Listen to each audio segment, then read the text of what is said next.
Hello and welcome to the last in our series of corn objective yield videos. In our previous video we covered final harvest procedures for a corn sample, and we packaged that up and got it ready to ship over to our objective yield laboratory to be processed. And then in this video we're going to go over the Form E and post-harvest gleaning procedures. So we ask ourselves, why do we actually do these post-harvest gleanings? Well, the Form B counts and measurements give us an indication of gross yield if all that grain was actually collected and removed from the field during harvest. But we know not all the grain actually does get harvested or removed from the field because the combine misses some of that. Sometimes the corn stalks may get blown down in the wind and be flat on the ground and the combine cannot pick it up. Some of the grain or kernels of corn actually pass through the combine and wind up back out on the ground, and we need to find out how much was actually left behind then. So our Form E and our post-harvest gleanings tell us how much harvest loss there actually was, so we can calculate then what the net yield was for that field. So then after the farmer has harvested our sample field, then we can do our post-harvest gleanings. And so the post-harvest gleanings need to be done as soon as possible after harvest, but must be done within 3 days after harvest. And we say that because we need to get there within 3 days so that there's not much loss due to animals eating the grain that's left behind, or if a weather event happens, it rains very hard or something, it gets harder to find that grain. So we need to do it within 3 days. But if we cannot get to that field within 3 days to do our gleanings, then we can actually pick an alternate field if the farmer has another field within that tract that's been harvested within 3 days. And you can read more about that in the interviewer's manual. And when you arrive at the sample field and you're ready to make your rows and paces into the field, you'll find those on your label of your form. And those rows and paces are just going to be the same rows and paces that you had to get out to your Form B sample or your units. Except that you'll have an additional 5 rows and paces added to those counts. So you'll be an additional 5 rows and 5 paces deeper into the field. So here we've gotten to our field, and we've counted our rows across the field, and we're pacing into the field.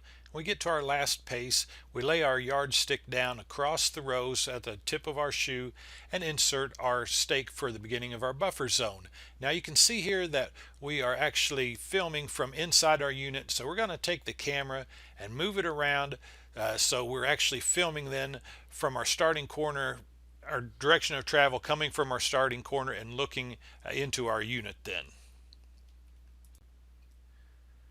With the Form E gleaning layouts, we're going to lay out a 5-foot buffer zone, we're going to take row space measurements, and we're going to measure off a 15-foot count area just like we did for the Form B layouts. So we're not going to show those procedures here in this video because if you've watched the Form B layouts, you've already seen those procedures. The only real difference with the Form E layout is that we'll be laying out a 15-foot count area in a 3rd row because we're going to be picking up the ears and pieces of ears between the stalks in row 1 up to row 2, and then between the stalks in row 2 up to row 3. So here you can see our yardstick is still there and our stake for the beginning of our buffer zone. And at this point we've already taken our row space measurements. So we inserted our anchor pin in the middle of the stalks in row 1 and measured across to the stalks in the middle of row 2. And then we measured from the middle of the stalks in row 1 over to the middle of the stalks in row 5, so across 4 row middles, and we recorded those on our Form E. And then we had measured down 5 feet and inserted a stake for the start of our 15-foot count area, and then measured down to 20 feet and inserted another stake which marked off our 15-foot count area. And so we did that for all 3 rows. You can see the stakes there. And now we are putting the flagging ribbon around our stakes. We like to mark off our rows for this gleaning with flagging ribbon. So we take the ribbon around the stake at the beginning of our 15-foot count area and go down the outside of the stalks on row 1, and we go over to the stalks in row 2. We bring the ribbon up to the beginning of the unit then and mark it off, and we do that on the inside of the row closest to row 1 because we're going to be picking up the grain from the middle of the stalks in row 1 up to row 2. And then we take our flagging ribbon across to row 3 and go around our stake there as well and go down the inside of the stalks to the end of the 15-foot count area there as well. And you can see how we're marking off the ends of the rows as well then. Here's a little closer look at the unit after we've marked it with the flagging ribbon. Now we need to discuss a little bit of the includes and excludes with some of these ears and pieces of ears and the loose kernels of corn that are halfway in and halfway out of our unit. So basically laying halfway underneath the flagging ribbon. So the end closest to your starting corner that we see there now, that would be an include side. So that piece of an ear that you see laying there would be included in our count. So we'd shell the grain off that and put it in our bag. Same with this side along row 1. Again, that's the side closest to our starting corner. The ears and pieces of ears that are halfway in and halfway out would be included here. So we'd shell the grain off those and put those in our bag. And then the far end of the unit and the side along row 3 would be our exclude sides. So the ears and pieces of ears and loose grain that are halfway in and halfway out of the unit along those two sides would be excluded then. So now we'll be ready to start collecting the grain from the unit. So we'll have two bags, one for our loose grain or the loose kernels of corn that we find there, and then also the shelled grain. So that would be from the ears and pieces of ears that we'll actually remove the kernels of corn from and put in the bag. So we'll start with our shelled grain, and so we will go into our unit and we'll begin picking up the ears and pieces of ears that are again inside our unit and shelling the grain off of those and putting them in our paper bag. And we have to be very careful when we do this to make sure that we find all of the ears and pieces of ears. So we need to go through all those leaves and pieces of stalks and so forth and make sure we find all of it. And we have to be careful when we're shelling the grain off of these cobs, because sometimes those kernels will fly off and we have to find those and put those in the bag. So it's sometimes easier to kind of hold the cob down in the bag as we shell those kernels off of the cobs.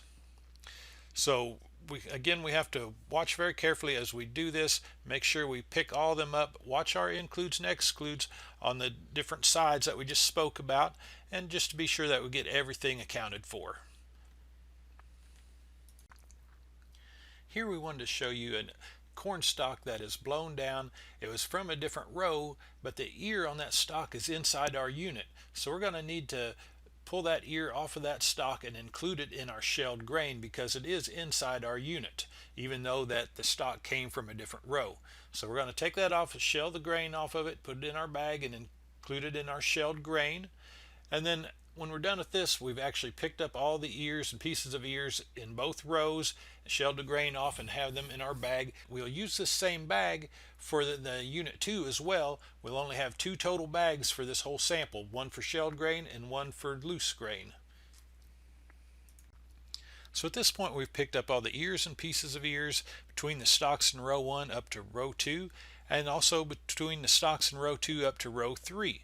Now we're ready to pick up the loose grain. So we're only going to do that from between the stalks in row 1 up to the stalks in row 2. So we only do it in that one row for the loose grain. And we have to be very careful when we do this because it's hard to find all of that loose grain. So we have to move all of the debris, all the leaves and pieces of stalks and the corn husks and everything to find all that loose grain.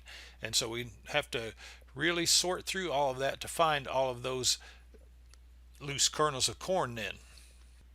And this takes a good bit of time to actually really sort through everything and look for all those loose kernels. And when we're doing this, we want to be sure to try to keep it as clean as we possibly can. Try not to get a bunch of extra debris in the bag. We just want those loose kernels of corn, not a bunch of mud and sticks and pieces of corn stalks and so forth.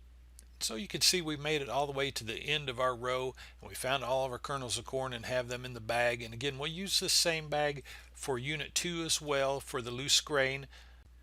When you're done gleaning both units of your sample, like we talked about, you're going to have one bag for your shelled grain and one bag for your loose grain for that entire sample. And here you can see the ID cards and the rubber bands to get ready to ship these to the lab, and we'll talk more about that in a moment.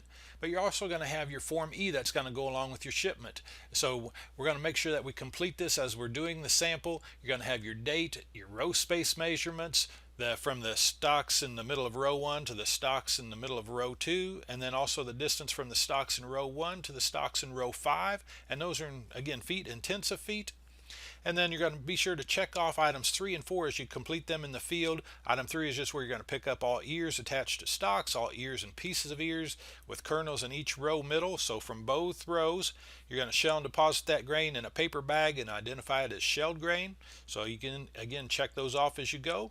And then item 4 is telling you to pick up the loose grain in the middle of the first row of each unit, so just that one row, and deposit it in a separate paper bag identified as the loose grain, and check that off as you're done, when you get those done rather.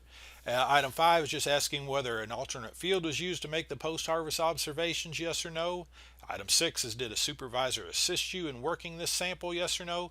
And be sure to put your enumerator number, your supervisor's number, and that form will be ready to go along in your shipment then. And then as far as shipping this goes, here you can see that the ID cards are already attached to the paper bags. We completed those. We want to make sure we have those completed properly. You're going to circle the state that you're working in. Make sure to enter the POID of the sample number, the date that you did the Form E, your enumerator number, and then towards the bottom is where we mark for our post-harvest gleanings. You're going to check one for the shelled grain from ears and check the other one for the loose grain from the ground, to be sure you get the right tag on the right paper bag. You're going to put both of those and the E-form in that envelope and ship that all to the Objective Yield Laboratory. And be sure to follow the labeling and shipping instructions that are provided by the office. So these gleaning procedures was the last thing that we needed to do this season for this particular corn objective yield sample. And in this video we demonstrated laying out the gleaning unit, we demonstrated the gleaning procedures, and also the packaging of the gleaning sample to get it ready to ship to the lab. And again, this was our last procedure for this corn objective yield sample. So this was our last video, and I want to thank you for your time and for viewing these videos, and I hope that they have answered some of your questions and you have found this helpful. Again, thank you for your time.